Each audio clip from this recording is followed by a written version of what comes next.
See, well, again, it's so typical of so many of us. Depression, even depression to the point of suicide ideation, aggressive, hostile, angry behaviors, learning disabilities, skin problems, digestive problems, a dislike of protein foods. People who are deficient in zinc tend to hate protein foods. Why?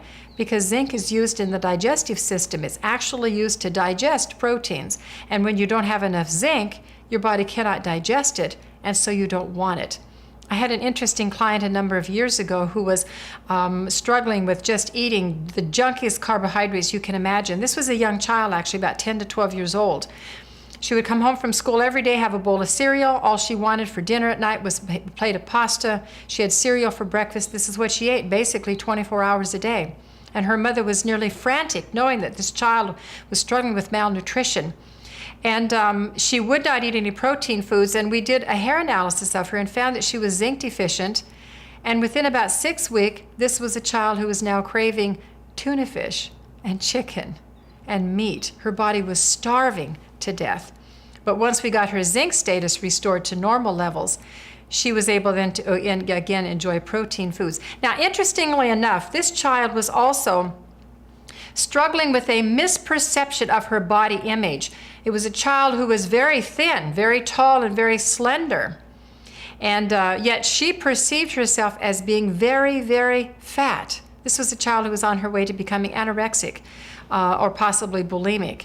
And one of the prime signals of zinc deficiency is being driven to eating disorders of all types. I'm very concerned about young girls who go on diets because they typically cut the proteins out of the diet. Why? Because they're zinc deficient, and that sets them on a downward spiral toward all sorts of eating disorders. And we are seeing an explosion of eating disorders among our very young girls. Magnesium deficiency, again, about 60% of Americans are deficient in magnesium, which is leading them then to struggling with cravings for chocolate and other sweets. We need to be getting about 300 milligrams of magnesium a day, 30 to 50 milligrams of zinc per day, a good amount of B complex, and I think the only way we're going to get those is to supplement our diet with some dietary supplements. Now, we've talked about some very complex issues here today. We've talked about mental disorders, serious mental disorders. We've talked about eating disorders. We've talked about these cravings for food and these binge eating episodes. And we're correlating those problems with the food that we're eating. And you might ask, Carol, are you really saying that you can solve a problem so severe as anger management problems or obsessive compulsive disorders or depression with food? And that's exactly what I'm saying. Can you really solve a binge eating episode by eating better food? Yes, we can. It's been noted in the clinical work. I've seen it in my clients. And I challenge you today to turn your back on the American food culture and embrace the food culture that your ancestors enjoyed and see what an enormous difference it makes in your own tendency to binge eat, to eat inappropriate foods, and some of those struggles that we're having with mental disorders. Thank you, Carol. I'm sure we've all learned vital information that will prove helpful to us and our families. Before implementing any of Carol's suggestions, please be sure to check with your doctor, nutritionist, or healthcare provider to determine what's best for you and your situation. If you're interested in obtaining the book Carol discussed today, take a moment now to jot this down. Carol's last name is spelled Simontachi, and the title of her book from Tarcher Putnam Publishers is The Crazy Makers: How the Food Industry is Destroying Our Brains and Harming Our Children. Now let's look ahead to what's in store during your few remaining days on Phase 2 of PRISM. The lessons this week will address the effects of family and friends on your progress. Do they hinder or help? As you examine the eating behaviors, food choices, and relationships within your circle of friends and family, you will begin to see the tremendous impact their feelings and reactions have on you. You'll be encouraged to look for strength and understanding in all your important relationships. With just 1 week left before you begin a new phase, You can be sure your daily lessons will challenge you to continue your journey to lasting transformation. Your reading will also direct you to make a conscious choice to accept absolutely nothing less than the person God created you to be. You will also determine if your eating behaviors continue to be influenced by a loved one or close friend. You will be given the opportunity to share lasting change with friends and family, and to turn sabotage into strength. You'll be encouraged to develop your very own cheering section and to share your victory with friends and family.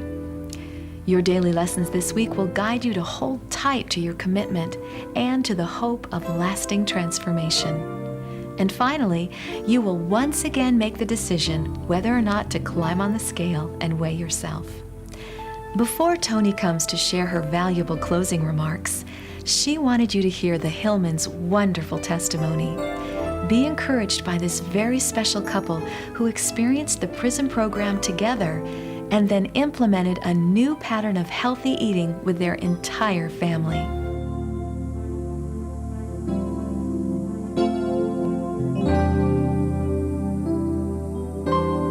My dieting history basically started when I was a teenager. I would crash diet, and I would do anything, to try to lose weight. I was kind of naturally chubby, and it wasn't until I met Harlan, and I was, quite overweight when I first met him, and fell in love and tried to diet, eating 500 calories a day. And when we got married, I was, almost to my right weight, what I thought would be my right weight, but I was not in good shape at all. I just had done it the wrong way. And after we started having children, I joined, Weight Watchers and got down to my right weight again. Once again, I did not feel good. I was not healthy. So in all my subsequent pregnancies, I kept the weight on. I gained 15 pounds with each pregnancy, and by the time I had 7 children, I was over 100 pounds overweight. And I pretty much resigned myself to being that heavy.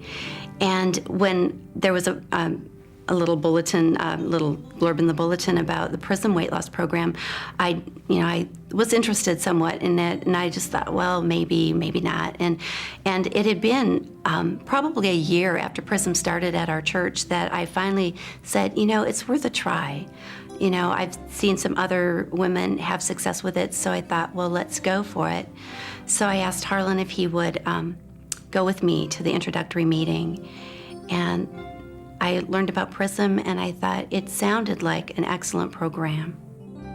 The reason I decided to join the PRISM program was, one, the food plan was different than anything I'd tried before, and also the scripture and the godly principles and just the lifestyle change it seemed to be offering me. So I decided to join that night, and Harlan decided also to commit to supporting me through it. Even though I was over 250 pounds at the time, I saw that, there was hope. Yeah, I had, with the other programs, like with Weight Watchers, or there was a number of others, I had pretty much stayed home and watched the kids, and she would go on for her meeting, and I'd say, I'd support from home, but I had observed that wasn't the most effective, because she came back, I didn't know what they talked about. I didn't know really what she discussed or what she was going through. So on this one, I thought, I'm going to do everything you're doing. I'm going to go to every meeting and listen to everything you're listening to, so that gives me a basis for adequate support. So we like she said, we both committed. This is it. We actually took it a step past that. It wasn't just I'm committing to this particular PRISM program. It was more, and we both felt that too, it was more, we're going to do this, regardless of whether this class continues or not, we're going to do this program. So it was more, we're committing to a goal, and we were using PRISM as the tool to achieve that goal. When I started PRISM, I was 253. I'd lost 113 pounds in 15 months. And I had just reached my goal when we got the biggest shock of our lives and found out we were having another baby. So number 8 came along. I had to quit the PRISM program temporarily through my pregnancy and through my nursing months. And when I rejoined, or when I wanted to rejoin, there was no longer a program at our church. So I talked to Harlan, and we decided, even, though I had, a lot of weight to lose again, that we would start it up at our church. And we've had wonderful success, and we've had a lot of success stories, and people just love it. They feel healthier than they've ever felt. The changes in our lifestyle are more kind of after the fact. We didn't actually start out saying, okay, everybody in the family is going to eat this way. We had committed to it, and some of our kids are older, and they had chose pretty much what they wanted anyway. But what we did was, I guess, inadvertently modeled it. And what we noticed was the kids were asking for, why can we have some of that? Why can't we have that's mom and dad's food? Why can't we have some of that? And even now, they still like junk food from time to time. But what we're noticing is, compared to average kids, that they, like, we just had cabbage. They like cabbage, cooked cabbage. And I'm not familiar with kids that used to like that. Or when I used to be there. But so what the lifestyle was more, I did a lot of research on, as we, exercise, nutrition and stuff. And I think as we started to get more exercise and combining everything, the diet, the exercise, the water, the lifestyle change, one of the things that she mentioned earlier, how she decided to lead the classes, and what that came out of her actually was, as the first time as she lost weight, what really opened up was the true her. They talk about the butterfly, that kind of stuff, and the person in there is incredible. And I'd been married to her for 20 years at the time, or 19, whatever, and I hadn't realized. I was very satisfied with what she was. But when she got down there, I was totally impressed. And that's exactly what she's good at, is leading those classes. So it kind of created the leader, even though she did it to help herself. So as far as the family's food choices and cooking that way, very soon into the program, I realized that even years ago when I was on Weight Watchers, I'd cook for myself and then they'd have something else. And it was the Lord that said, this is the way I designed you to eat. These are the healthy food choices. Granted, you will want other things, the kids will want other things, and that's okay periodically. Like feast days in the Bible, they had days for great feasts, but their daily lives were not feast, feast, feast. So that's pretty much, everybody is eating PRISM appropriately, with an occasional outing. But so it's gotten ingrained. And one of our teenage daughters is finding that she's wanting the sugar a little bit more. And she said, Mom, could you tell me a little bit more about those principles in PRISM so that I can maybe, learn how to discipline myself in that area? So I was really pleased that she wanted to know more of the principles. They've known the food, but the principles behind how you say no to your cravings. The PRISM program has changed. It's enhanced our relationship really a lot, in that we shared every day the lessons I was doing in the PRISM. We shared, obviously the food choices and the calorie levels, and the communication. And as Harlan mentioned earlier, when I started becoming the true me, when the real me, that was hidden, started coming out, it was really, we started dating again. It was really, it still is a romantic time for us. It's the communication, just the sharing of a common lifestyle and goals, and just the health benefits. We feel good, so we can have fun. I think we had become a typical couple. We were comfortable. We got along.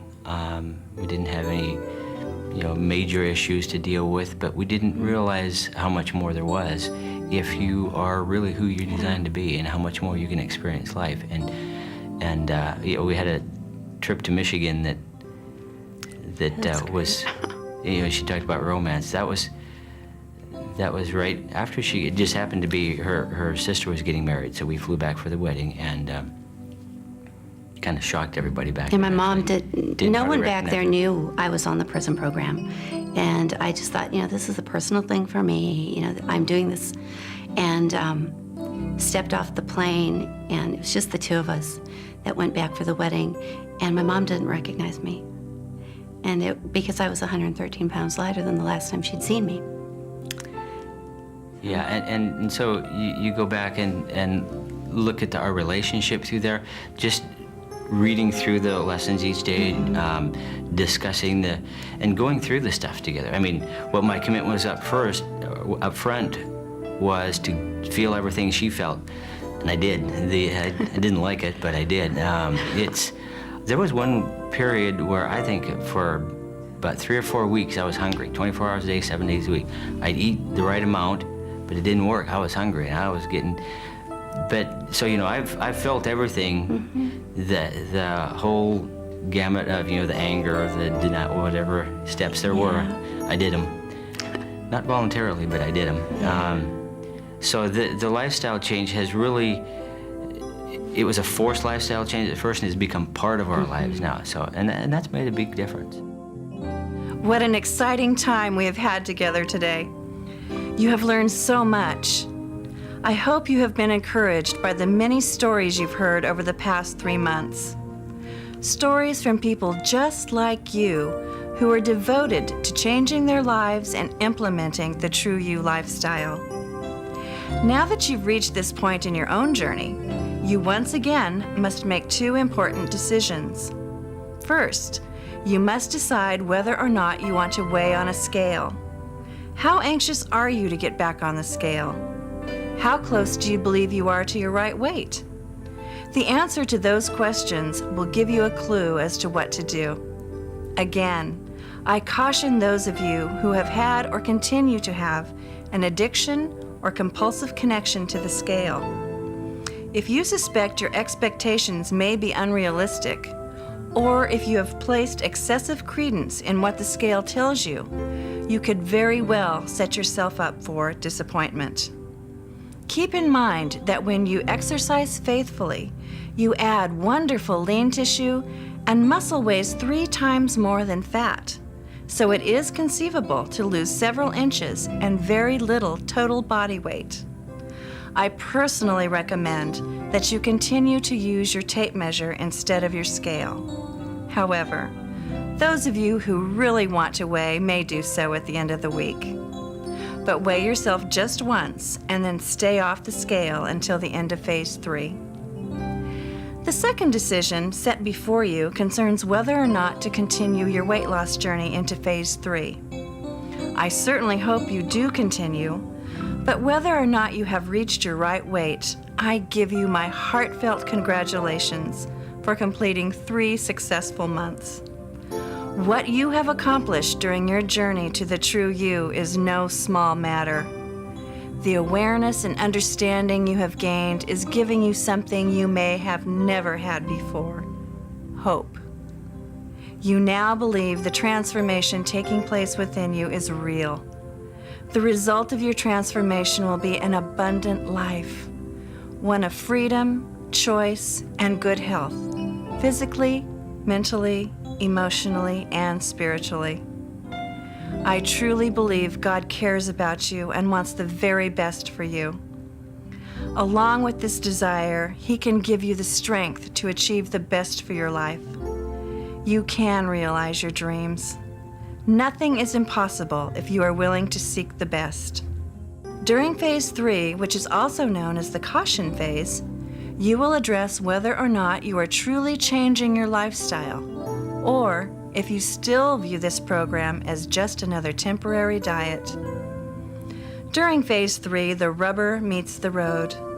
Completing this phase may very well determine whether you stay on the road to good health and healing, or take an off-ramp back to your old habits. The choice is yours. You have come so far. Don't you want to see the process completed?